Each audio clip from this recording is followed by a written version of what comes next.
Turkey's Erdogan slams US reaction to failed coup. Turkey's president slammed the United States on Friday, claiming it was not standing firmly against a failed military coup and accused it of harboring the plot's alleged mastermind, as a government crackdown in the coup's aftermath strained Turkey's ties with key allies. Turkey has demanded the United States extradite Fethullah Gulen, a cleric living in self-imposed exile in Pennsylvania whom it accuses of being behind the violent July 15 coup attempt that left more than 200 people dead. It is accusing Western nations of not extending sufficient support to its efforts to counter further threats from followers of the Gulen movement, which it says have infiltrated the country's state institutions. Turkey considers Gulen's movement a terrorist organization. Gulen has denied any prior knowledge of the plot and says his movement espouses interfaith dialogue. The United States has asked Turkey for evidence of his involvement, and said the U.S. extradition process must take its course. Instead of thanking this nation that quashed the coup in the name of democracy, on the contrary, you are taking sides with the coup plotters, Turkish President Recep Tayyip Erdogan said in an angry speech Friday at a police special forces headquarters in Ankara. The facility was bombed and fired upon during the attempted coup, and 47 police officers were killed. The putschist is already in your country, Erdogan said. The president also lashed out at an American military official who expressed concern that the failed coup may have longer-term effects on the U.S.-led fight against Islamic State militants in Syria and Iraq. General Joseph Votel said Thursday the unrest could affect U.S. relations with the Turkish military, noting that some of its leaders have been jailed. We've certainly had relationships with a lot of Turkish leaders, military leaders in particular. And so I'm concerned about what the impact is on those relationships as we continue to move forward, Votel said at the Aspen Security Forum. Erdogan criticized the comment. It's not up to you to make that decision. Who are you? Know your place, he said, and hinted the United States could be behind the failed plot. My people know who is behind this scheme.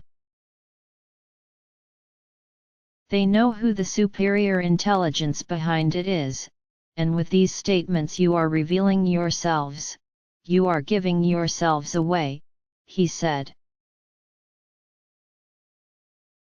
Speaking later in the evening at an event in Ankara to commemorate the dead and wounded, Erdogan said nobody from the European Union or the Council of Europe had visited Turkey to express their condolences for those killed in the coup.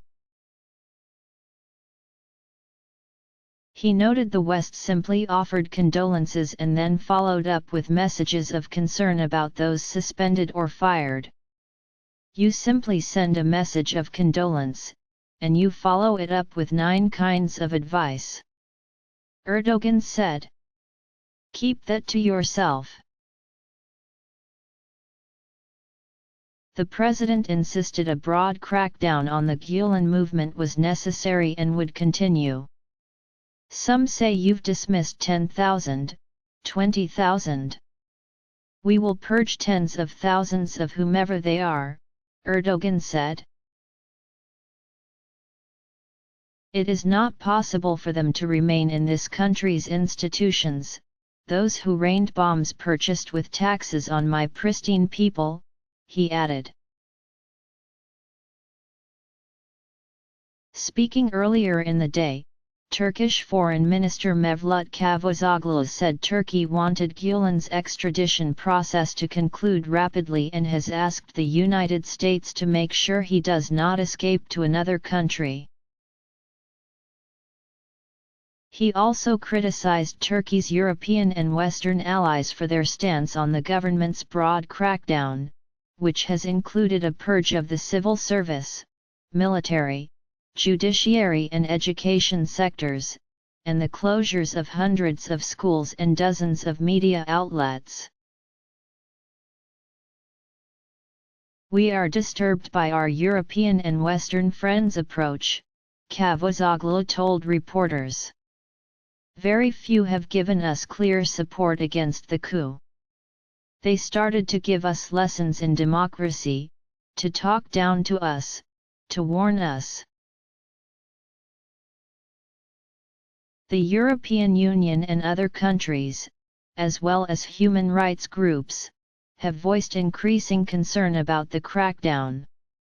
According to recent figures from the Interior Ministry, more than 18,000 people have been detained since the coup attempt.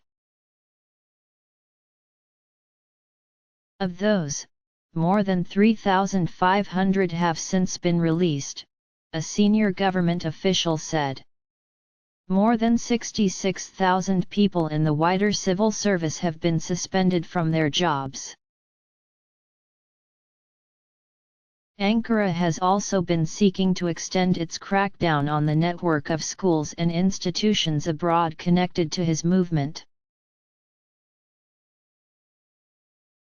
In Germany, the governor of the state of Baden-Württemberg said his regional government received a letter from the Turkish Consul General in Stuttgart asking it to check and re-evaluate organizations, facilities, and schools which in the opinion of the Turkish government are, it says, controlled by the Gulen movement.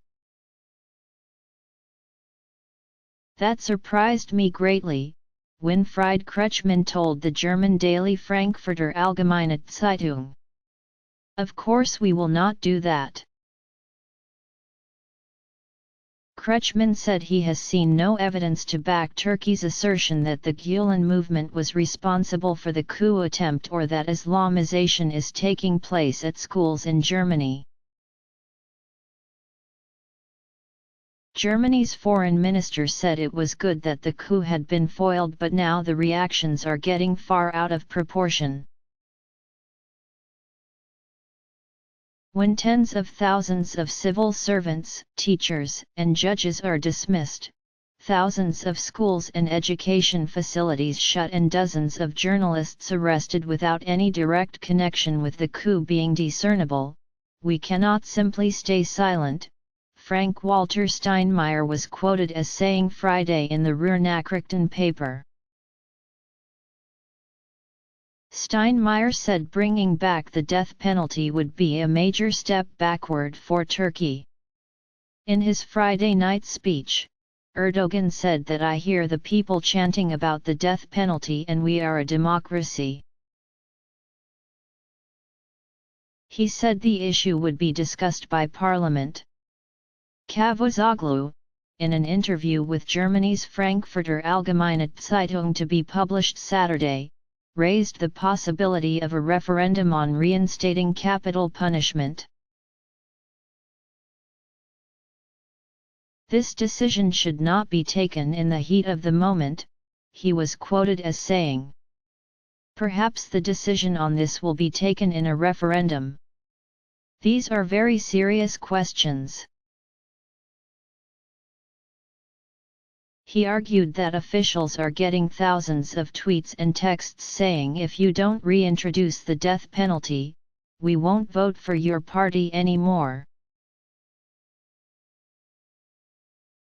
The EU doesn't have the right to give us lessons on this matter, Cavusoglu was quoted as saying. Bikatoros reported from Istanbul. Siner Kuiper in Istanbul, Lolita Balder in Washington, D.C. and Geir Mulson in Berlin contributed.